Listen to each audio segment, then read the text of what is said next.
Good evening, namaskar, welcome to the 8th class of this reading comprehension revision series. Okay, 8th class we have completed 7 classes so far. So that's some distance that we have covered. Today's is the 8th class, and today is the class where we'll discuss the different kinds of questions. So we'll just put forward some kind of sample questions for you to consider. Okay. Now these are original questions.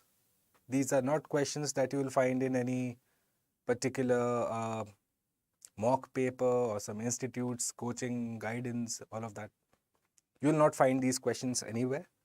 So if you really want to test your reading comprehension preparation so far, now would be a good time to read these questions that I'm going to present in front of you. Okay. So again, just to briefly introduce myself, I am Bhuvan Apurva Jha here at StudyIQ. I will be taking and will be involved in a lot of the English work that you see here. Okay. And so that's that about me. Enough about me. I have spoken so much about myself, I hope not though, in the last 7 classes. So we'll just dive straight up into the questions that I have for you, because again, time is scarce. From today, it's 14 days, 2 weeks exact.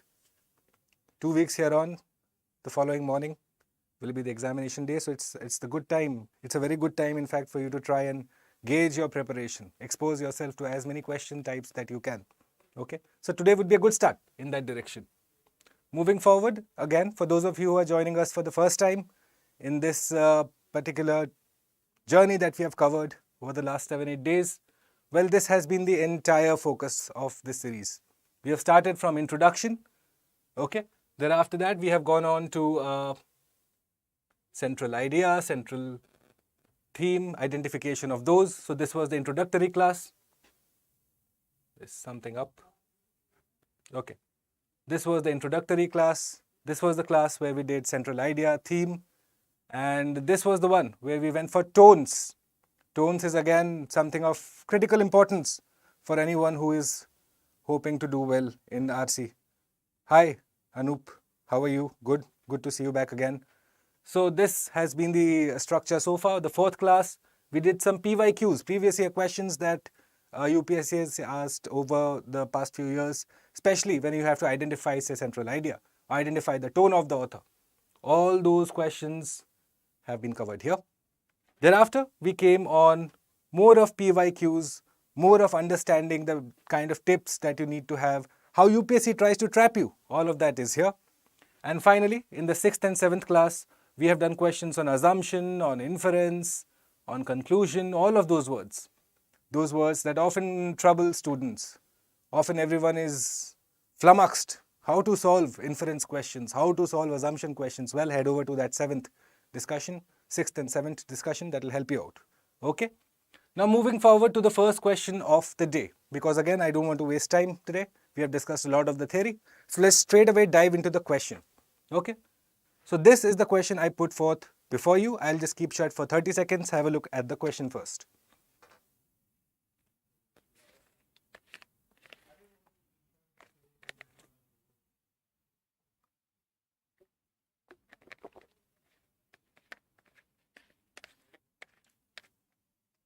All right. Coming back. We don't have time to waste today. So this has been the day when election results have also been announced in Karnataka. So I thought it would be pertinent to have a question on pollsters. So the basic problem and the reason pollsters have been nervous about large-scale polling failure comes from the low response rates that have plagued even the best polls since the widespread use of caller ID technology. Essentially, in America, whenever polls are to happen, so they just call up people, sample size. So they'll just call up people. However, that has been affected since the advent of, say, caller ID technology, or what you and I know as, say, particular brands like Truecaller. Okay. So you know what are fraud calls, which one are the calls you want to block. So all of that has affected pollsters. Caller ID more than any other single factor means that fewer Americans pick up the phone when a pollster calls. That means it takes more calls for a poll to reach enough respondents to make it a valid sample. but it also means that Americans are screening themselves before they pick up the phone. Basically, what we are used to, no? Whole day you'll be inundated with spam calls, some finance company offering you loan, someone offering you health insurance, motor insurance, this insurance, that insurance.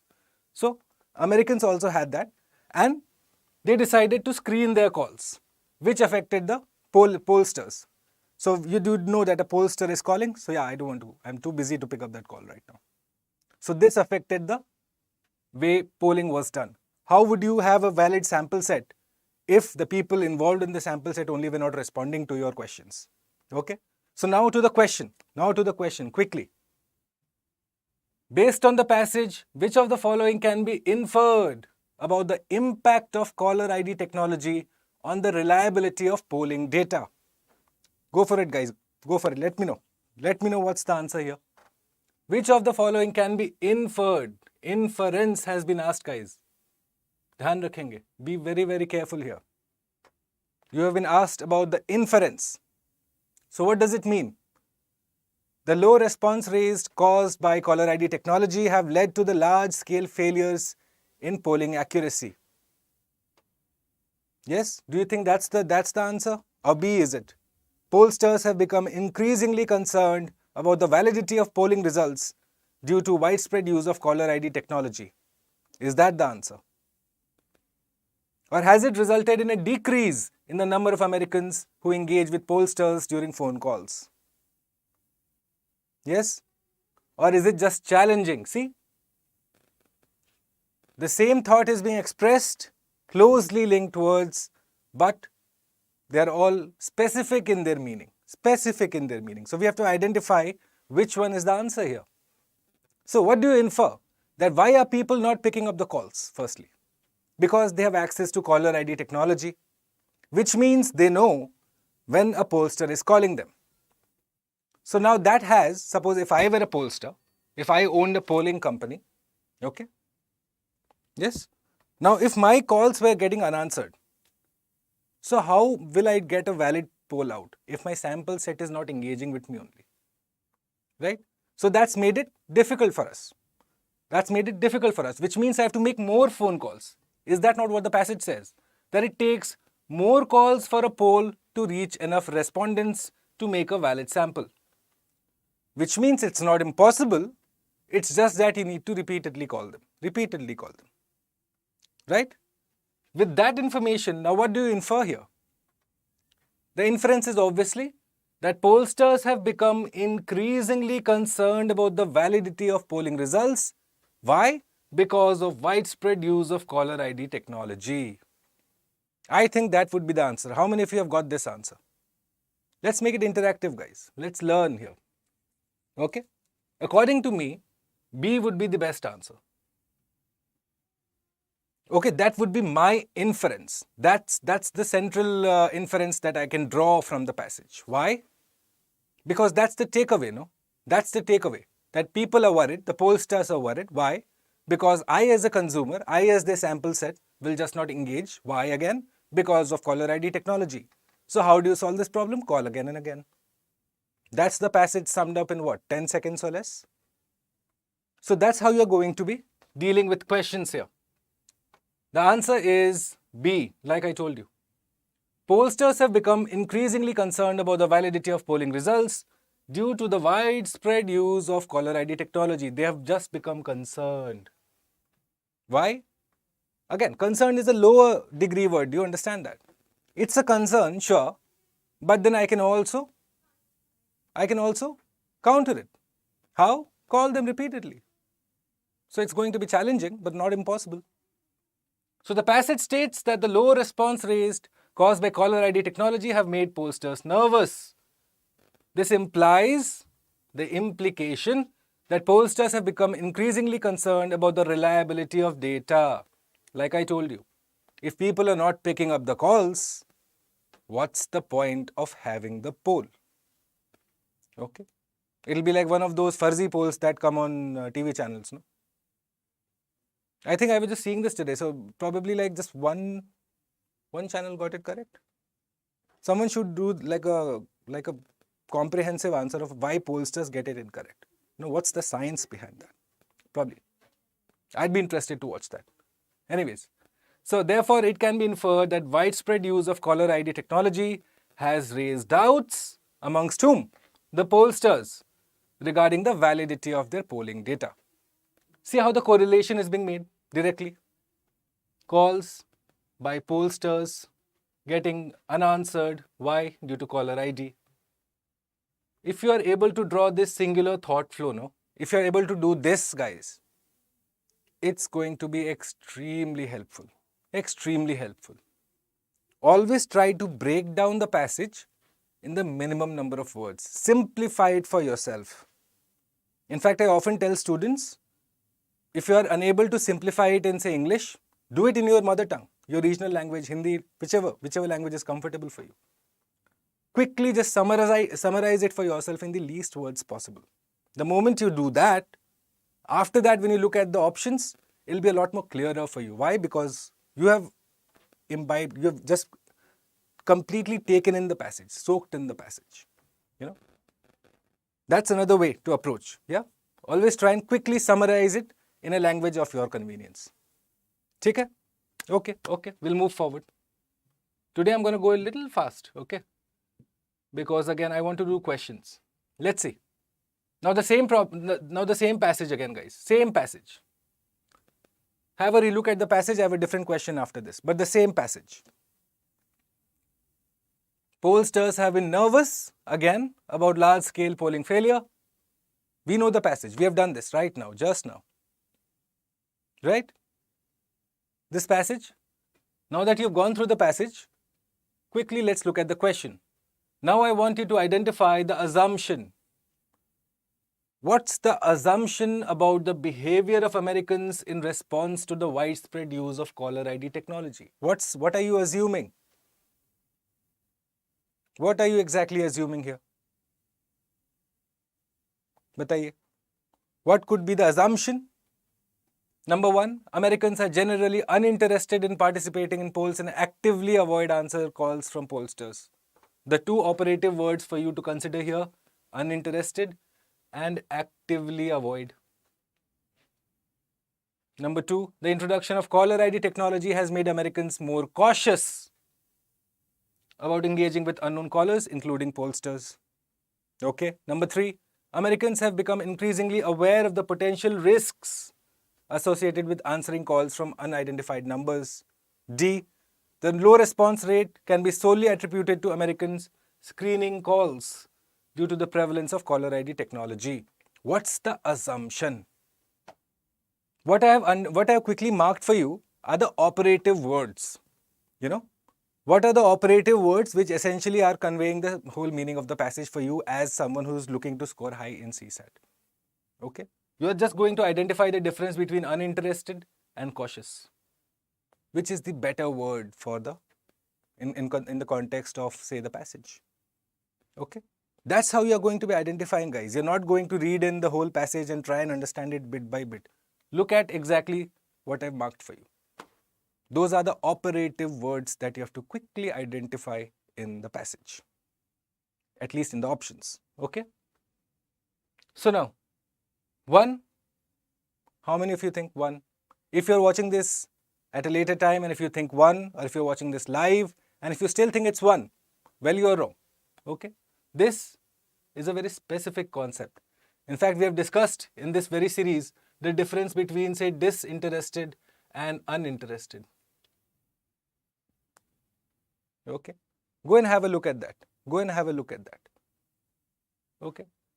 B, the introduction of caller ID technology has made Americans more cautious about engaging with unknown callers, including pollsters.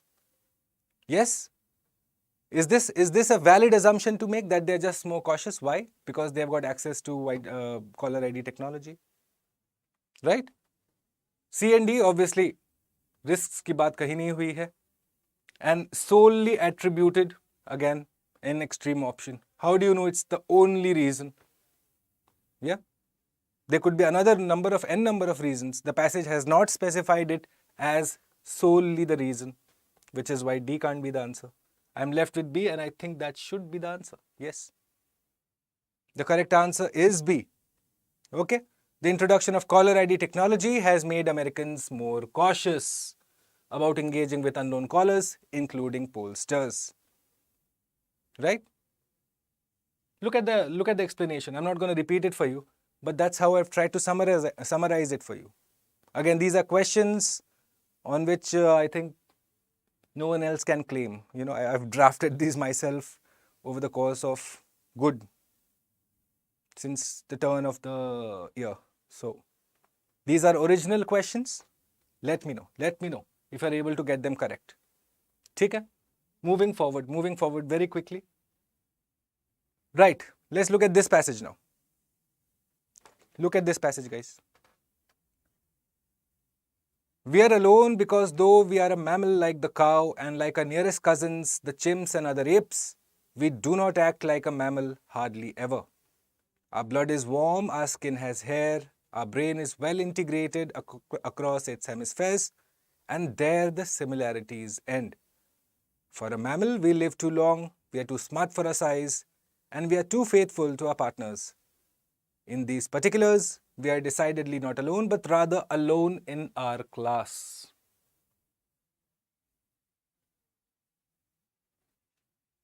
Okay. The other post-reptilian, warm-blooded, big-brained class of animals, only distantly related to us, share far more of what makes us human than do our hairy near cousins. To understand humans and our reproduction, we have to start with the avians, the birds. What's the central idea of the passage, guys? Firstly, let's identify that. What could be the central idea of the passage here? What is the author trying to say? That our similarities with, say, the chimps or the other apes, when you look at the evolution of, say, humankind up until now, you will see how it's evolved, So at that particular evolution, in that particular context, the author is saying that our, say, present day humans to our ancestors, they're not exactly like we have not a lot of similarities. We have limited similarities. Right? And that's where the similarities end. The similarities are mentioned here. The dissimilarities are here. We are just not alone, but alone in our class. Alone in a class, essentially understand it like, say, Lionel Messi, So you'll probably say like, okay, there are 5 different players who would probably be in the top 5, or 10 different players who would probably be in the top 5 of current contemporary footballers. But then you'll have, say, Lionel Messi or say someone like Ronaldo. They're alone in their class. So it's probably them here, and then say the rest of them, Kylian Mbappe and all of the rest, coming a lot down. There's a gulf in class between the two. Right? So this is what the author is trying to say, that we're alone in a class insofar as these are concerned. And then he says that here, he's talking about post-reptilian, warm-blooded, big-brained class of animals, only distantly related to us, share far more of what makes us human than do our hairy near cousins, which is again, this is a reference to the apes. He's talking about the apes here. Whereas, who are these? The post-reptilian, warm-blooded, big-brained class of, who are these being referred to? Birds. Okay? Is that the sense you're getting, guys? Right? Now let's look at the questions. What is the main point the author is trying to make about humans and their classification? Human beings are unique among all living beings. Human beings belong to a distinct class compared to other mammals. Humans are closely related to reptiles. Humans share more characteristics with birds than with mammals. What's the answer? What's the answer? Easy question, difficult question. What is, I just told you, that what is the author exactly speaking about here? Look at it. Let me just delete this first. What is the author speaking about? that we are alone in our class. Right? We are alone in our class. There is no other, comparison to the way we have evolved, to the characteristics that we have. Okay? We are par excellence. We are par none. There is no one, even in close comparison to the humans, is what he is saying. So, which means human beings belong to a distinct class compared to other mammals. Yes? Is this what he is speaking about, human beings and their classification? God, I hope so. That's the answer. Let's see. Let's see the answer. Yep. Humans belong to a distinct class separate from other mammals, and its passage directly states that. Now, why would you not include the others? See, human beings are unique among all living beings. The passage talks about mammals. Right? The passage is talking about mammals. Mammals and all living beings are separate entities altogether. Can't be compared. See, human beings are closely related to reptiles. In fact, the passage writes post-reptilian, which means after the evolution of reptiles. After whatever they evolved into. Reptiles evolved into something else. Say initially they were R1, then they went to R2. So the post-reptilian, R2, which is essentially birds. Okay.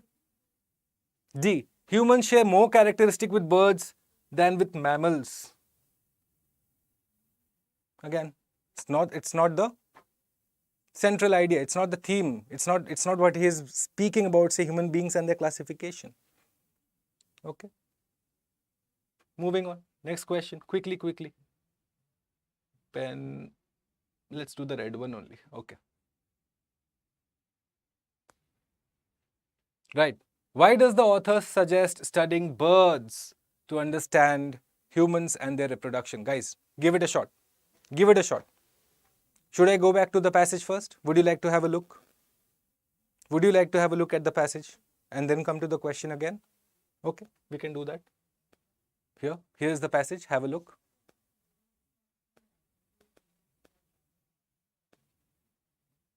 Have a look. Why is he speaking about the birds here? Have a look at this particular paragraph here.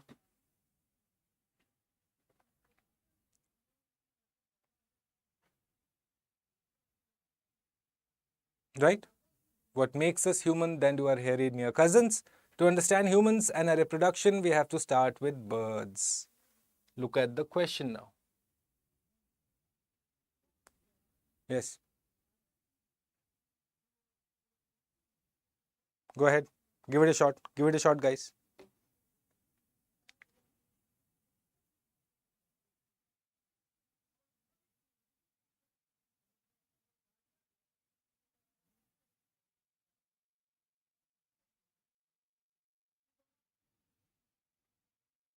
Yes, go ahead. Why does the author suggest studying birds?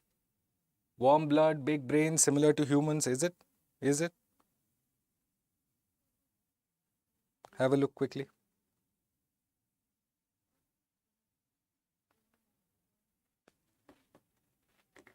Yes.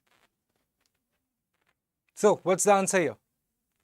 Why does the author suggest studying birds to understand humans and their reproduction? Why? The last line gives it away, no guys? The last line gives it away here. Quite simple. To understand birds and our reproduction, we have to start with birds. To understand, humans and our reproduction, which means that to understand humans and how humans evolve, the best way to do that is to study birds first. Is that not what it's saying, the last line? So let's go back and look at the question now. So you have to have reproductive traits in your answer. That needs to be included. That needs to be included. Intelligent? No.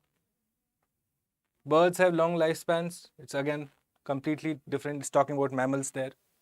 Warm blood and big brains, similar to humans. It's nothing to do with reproduction. So obviously, B. Simple answer.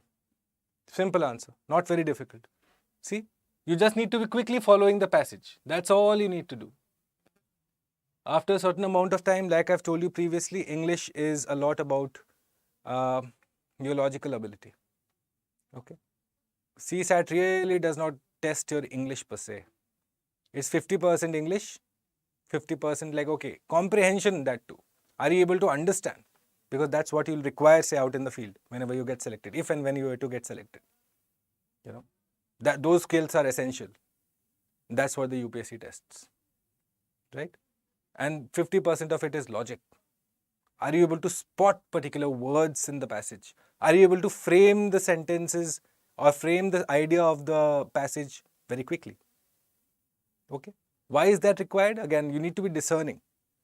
You know, as someone who wants to serve, say, for the government of India or whichever institute, organization you have targeted, or cadre you have targeted, service you have targeted, whatever it be. You need to have a basic idea of comprehension. You need to be discerning. You need to be quick on your feet. You will be given voluminous pieces of information and you have to make sense of them, say, in one night. How are you going to do that if you're not able to do these simple lines, simple passages, right? So, this is again, like I've told you in the first class itself, it's a life skill that you learn, reading comprehension. It's a life skill. It'll serve you well wherever you go. Okay? But I don't want to preach today. Today we'll be doing only questions. So B, like I explained to you, simple एकदम, direct सवाल था ये, ठीक है? Okay, next one. A slightly long passage, but read it आराम से पढ़िए इसको. Have a look.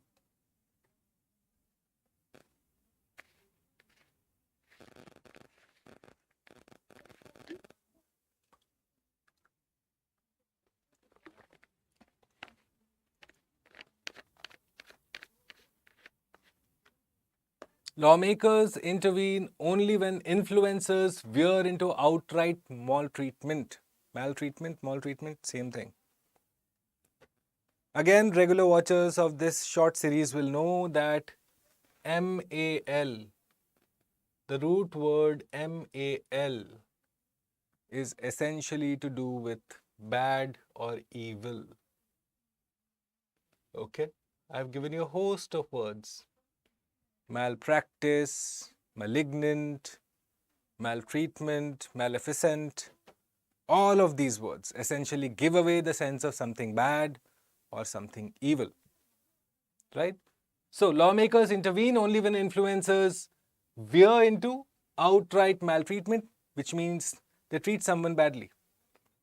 Influencers, again, you know how influencers are. In their quest to get likes and shares and retweets and expand their reach, sometimes they probably forget that we are all humans at the end of the day. Okay? And so, that's when the lawmakers intervene. When something criminal is done, someone's honor is attacked or something of that sort. Again, the ambit of influencers is huge, so I don't want to get into that. Okay? In 2019, so this particular lady, Michelle Hobson. So this lady was arrested in Arizona after forcing her 7 children to perform on YouTube by beating them and using pepper spray. So this is what this lady did. Other cases are less straightforward.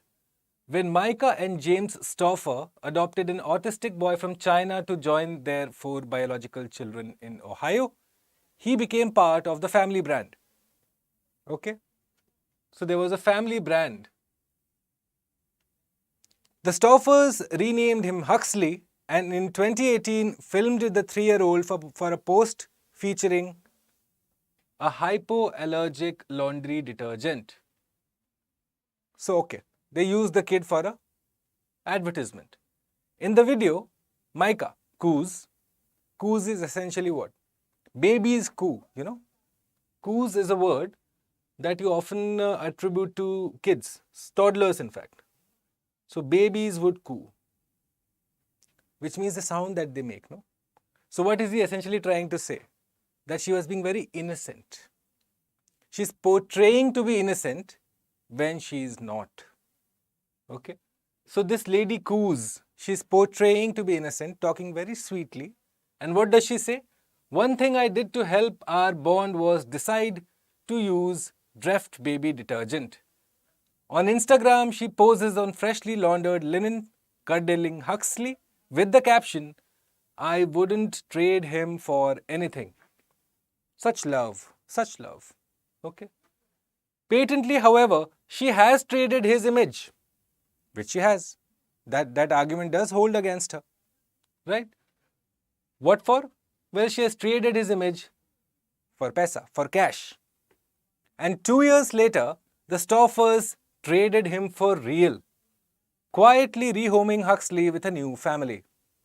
One can't help but wonder if the boy's adoption was a part of an outward-facing, do-gooding push to help the Stoffers showcase their pastel perfect world. So here was this kid, Huxley, as he was named, okay, used by the Stoffers, and thereafter that, rehomed. Rehomed means he found a new home. Huxley had a new home. Good that he did, because this was far from perfect. Okay. So what's the sense of the passage? That these two individuals, Micah and James, what did they essentially do? What did they essentially do? They essentially cashed in on the image of Huxley that they portrayed to the world. Influencer. Yeah. You don't become an influencer just like that. So this is what they did. They cashed in on the image of the baby. Used the baby to further their own brand. The family brand that the author speaks about. That they were a brand in themselves. And to make sure that the brand sustains, they used a poor baby who was supposedly adopted from China. Okay? So now let's look at the questions. Now if that passage is clear, let's identify the central point the author is trying to make regarding the adoption of Huxley by the Stoffer family. What is the author trying to say? Bataiye. What is the author trying to say here? Yes, what is the author trying to say here exactly? Number A, the Stoffers' adoption of Huxley was a part of a marketing strategy for their brand. B, the Stoffers rehomed Huxley with a new family after trading his image for cash. C, Huxley's adoption was driven by the Stoffers' desire to showcase their perfect world. D, they used the adoption to promote a particular brand, a particular detergent. What's the central point the author is making regarding the adoption of Huxley? What is he saying? What's the sense that he's giving away, guys? What's the sense that he's giving away? He's essentially saying that the Stoffers, Micah and James, they used Huxley, and they used him why? For their brand. Okay? And then later they rehomed him. Now imagine, go back to the first line of the passage. He's speaking about lawmakers intervening. Why is he saying that? That line could have been avoided, no? Why is he saying that?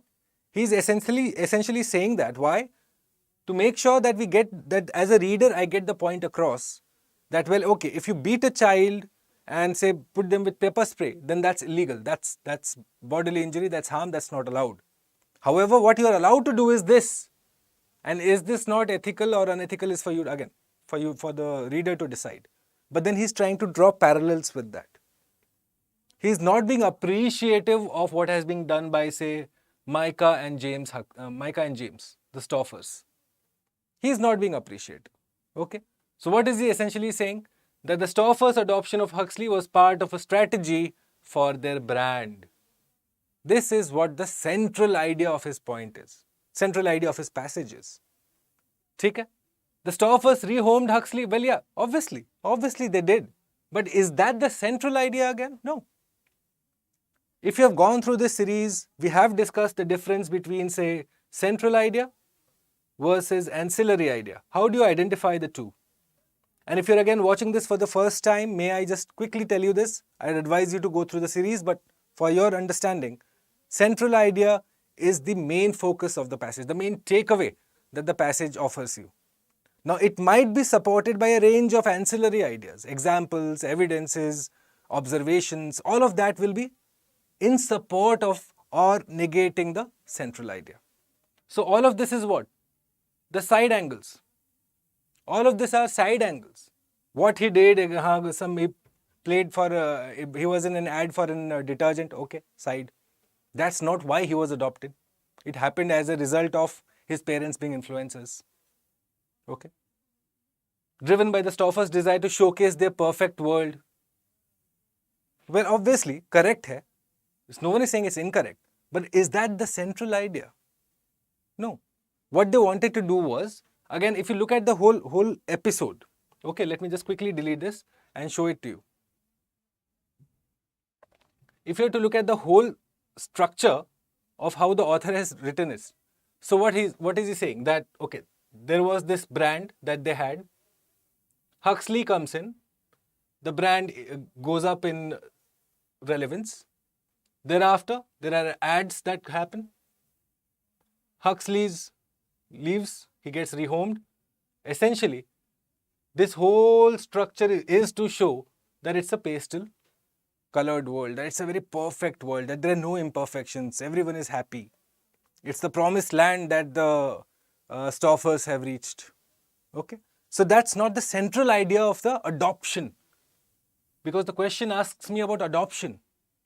However, if someone asked me the central idea of the passage, I would probably have the word, say, pastel perfect somewhere else, somewhere in there. That it was to do with them trying to show that everything is perfect. However, when the question is limited to adoption, I will limit myself to the adoption too. Okay? Are you able to understand that, guys? This is how you are going to, because most of you will be confused between these two, A and D. Hardly anyone will go with B or C. Hardly anyone. If you do, okay, well, fine, it's not a problem. We can obviously understand why it's not the correct answer. But 50% will be going on A or D. However, discerning passage. How do you discern exactly? How do you understand? Exactly what you have to do is read the question. Is it asking the central idea of the passage or the theme related to a particular tangent of the passage? Okay? That's how you're going to be identifying, guys. Again, it's a very common mistake that most of the students do. Okay? Because again, it's not taught. It's not taught. What you're taught is essentially to trust your gut when it comes to reading comprehension. My God, that's the incorrect way of doing it. Okay, you never trust your gut in reading comprehension. There are ways and clues, and there's an approach to it. There's an approach to it. Good English is there's a rule and guideline to it. You can't just start hoping one night कि हाँ ऐसा चमत्कार होगा और मैं अच्छा अंग्रेजी लिखना शुरू कर दूंगा. It doesn't happen like that. ठीक है? Okay. Now that this has been done, let's move on to the next question. So yeah, A is the solution. The Stoffers' adoption of Huxley was part of marketing strategy for their brand. Why? They used his image for their brand, indicating that this adoption was part of a marketing strategy. The first line itself of the passage gives it away. Okay? Okay. Let's look at question 6 now. Question 6. In what situations do lawmakers typically intervene with influencers according to the passage? When influencers use their children in YouTube videos for financial gain, when influencers engage in outright maltreatment of their children, when influencers trade their children's images for cash, or when they adopt children from foreign countries. Yes?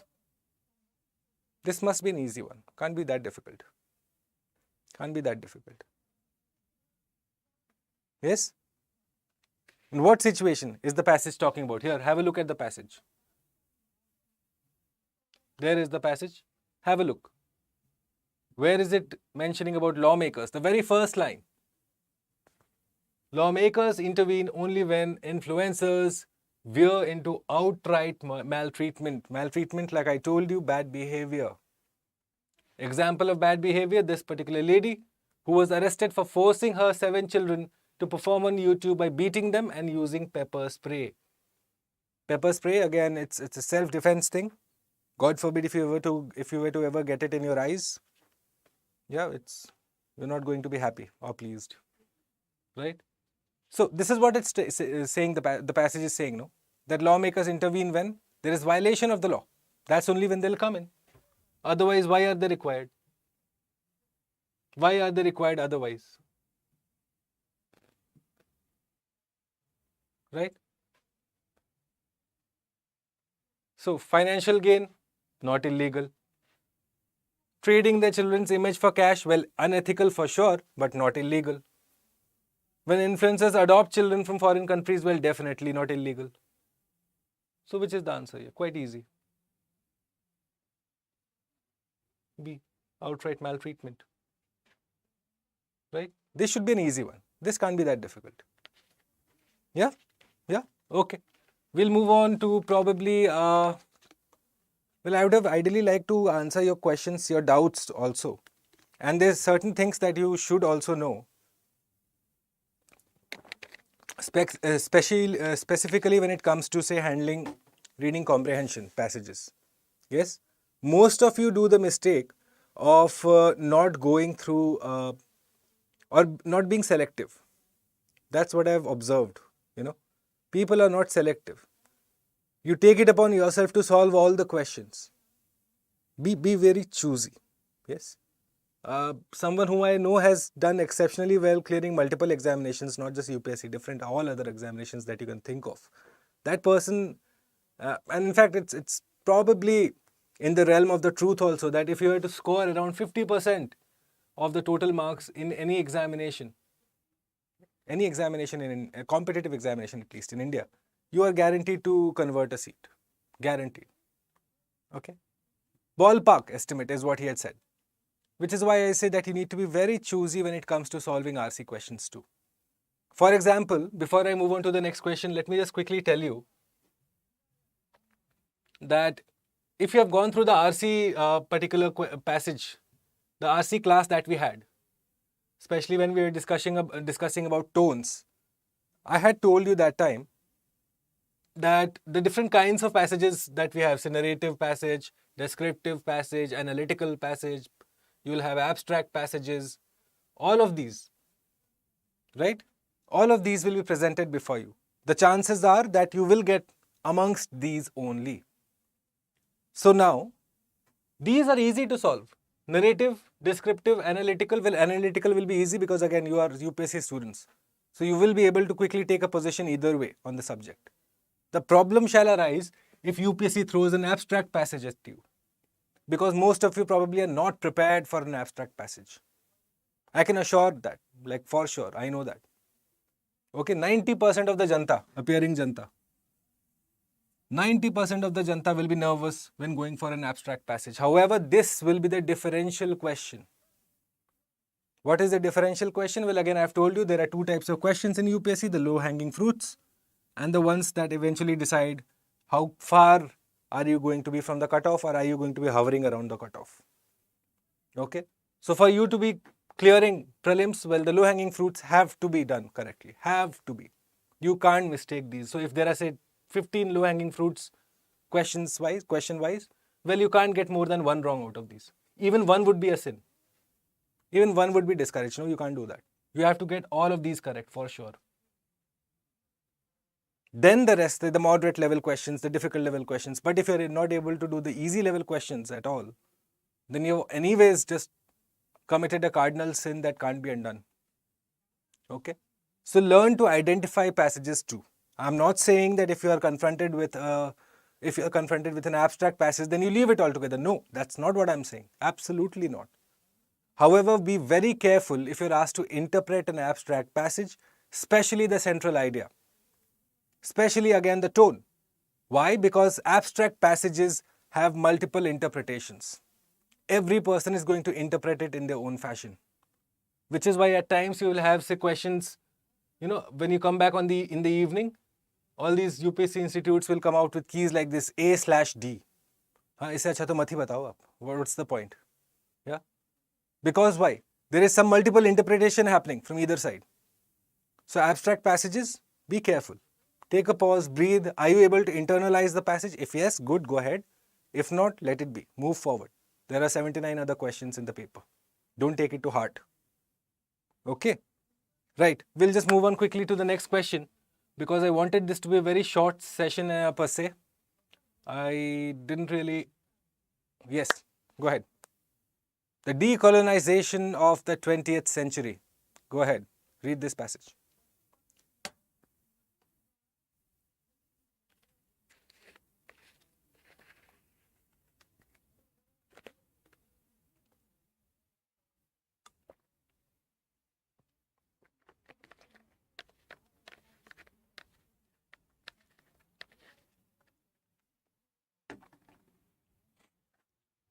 The political decolonization of the 20th century, when colonies gained independence, did not automatically dispel the system of knowledge on which colonization was based, both in the global north and in the global south. The legacy of the mentality persists and pervades the way we see and understand the world. So, 21st century decolonization is concerned with the goal of attaining what the Kenyan writer called decolonizing the mind. First, becoming aware of and rejecting the colonizer's system of knowledge that still lingers today. Then replacing, so these are the steps. First, then, and finally. See, operative ones have been underlined very quickly. Operative lines, operative words in the passage, quickly underlined, quickly marked. You are ready to solve the question. First, then, finally. It's a long and tortuous process. What does tortuous mean? What does tortuous mean? Torture से आता है ना शब्द ये tortuous? हाँ? Torture से आता होगा. I'm sure you must be able to identify that much at least. So tortuous is essentially a long drawn, difficult, long drawn out process. Right?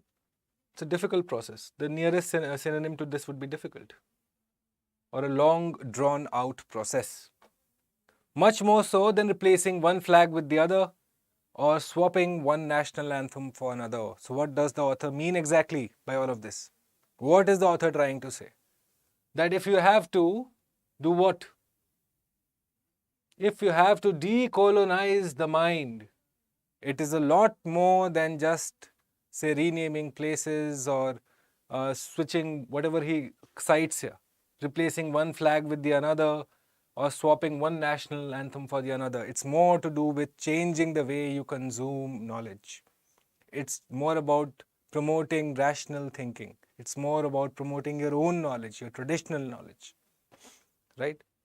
It's about having your own perspective and not, say, the colonizer's perspective. Is that not what the author is saying? Right? The decolonizing of the mind. Yeah? Something that probably we would do also well to understand. Yeah? And something as simple as, say, I'll tell you what. Again, it's a very big term, no? Decolonizing the mind. So much to understand you might feel. But it's something as simple as, say, sir. You know? This whole thing where we just quickly feel that, okay, if we have to address someone respectfully, then we quickly go to say sir or madam. Yes? This is what our definition of respect is, giving to someone. Why? Why? Why? Again, the question, there could be several other things you could address them as. Why sir and ma'am? Because again, that's the colonial reference. That's the colonial way. So again, as Indians, if we have to decolonize our mind, we could probably begin with something as simple as that to something as a lot more complex as having, say, our own interpretation of, say, how colonization was and the history was, all of that. Simple to probably the complex is what you have to understand. Okay? Decolonizing the mind. That's what the author is speaking about. How do you do that? First, by becoming aware of the land and rejecting the colonizer's system of knowledge. The Macaulay philosophy that is often said, no? We'll often hear this word. Children of Macaulay. Why? Because he designed, say, the education and all of that. And we are still consuming the way whatever he designed. There is no indigenous thought process that has come forth. Okay? Then replacing what? So you have a particular structure, the colonizing structure, right? First, what you should do is you should reject this, become aware and reject this. Then do what? Replace it with a more balanced, diverse, complex and locally relevant understanding of human societies. Look at your history from your own perspective, not from the perspective of, say, someone else. Okay, that's what the author is trying to say. And what's the final result? What's the final result? And finally, changing practices as a result. Right? So, say, example, you had, say, beating retreat. Again, a colonial practice. Or you had, say, India Gate, what the whole process that used to happen there. Colonial practice, colonial relic probably. Done away with. Now you have the National War Memorial. Okay, contemporary times. Right? So again, that's another debate. In fact, if you were to discuss India Gate versus National War Memorial, that's another debate to have. And it's an interesting one.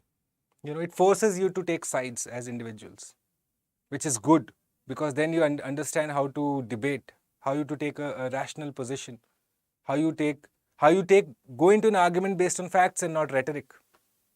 Right? So educate yourself about these particular things too at the same time. Yes? Always be argumentative. Be ready to question, but at the same time, learn to accept when confronted with facts. Yeah? That's a quality not many people have. Try and do that on a regular basis. Okay? So we'll move forward to the question. Let's look at the question now. Question 7. So this author, Kenyan author,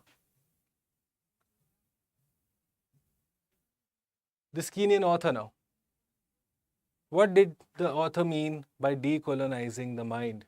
In fact, I also gave you a lot of gyan on it. What exactly is decolonizing the mind?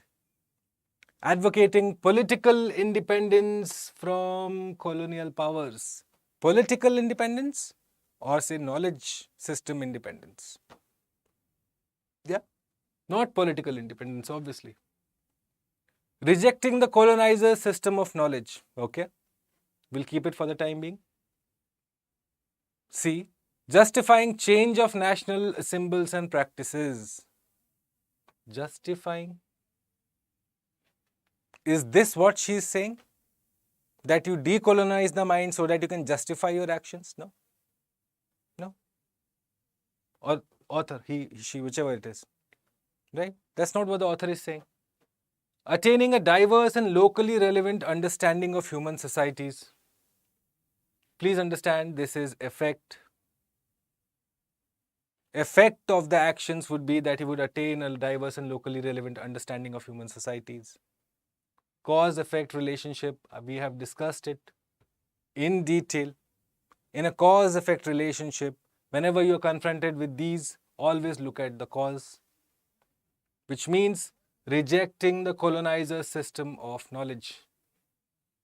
This is what the author means when the author says, decolonize your mind. You reject the knowledge system that has been put in place by the colonizers. Thereafter, you bring in your own knowledge system, work on it, make it diverse, inclusive, and based on that, then you go ahead and change systems.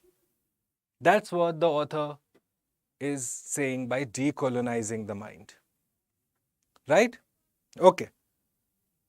So we'll wrap it up. For today, that's pretty much it. Okay, I wanted this to be a short session, but we have anyways run up into 55, 56 minutes. So it's okay. No problems. What we are going to do is, today is Saturday. I will be back in the next video, in the next class. And therein, what I want to do and what I want to specifically focus on are questions. Again, we'll be solving around say 7 to 10 questions in an hour.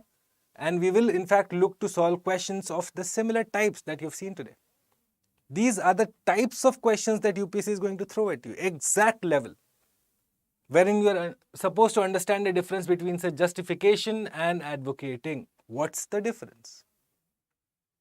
What's the difference between rationality and dogma? Okay, simple words, closely linked words, which have completely different meaning. Like I have again in the previous class also asked you the difference between preserve and conserve.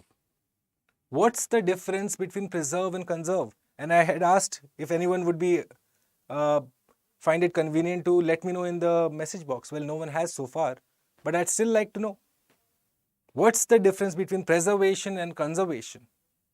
Yeah. So you have, say, conservation of tigers. Why not preservation of tigers? Have you ever thought of that? So let me know again. This question still remains open to anyone who's watching this series. Let me know your assessment of what's the difference between preserve and conserve. Okay? And so join me for the next class again, where we'll be discussing around 7 to 10 questions of the similar types: assumption, inference, central idea, tone identification. It'll be a mixed bag of questions. However, if you really want to assess your preparation ahead of CSAT Prelims Paper 2 on the 28th, well, this class would be of utmost importance to you. It will be of a great benefit to you. Okay? Okay. On that note, we will be wrapping it for the time being. Till I see you again, my dear students, thanks for watching.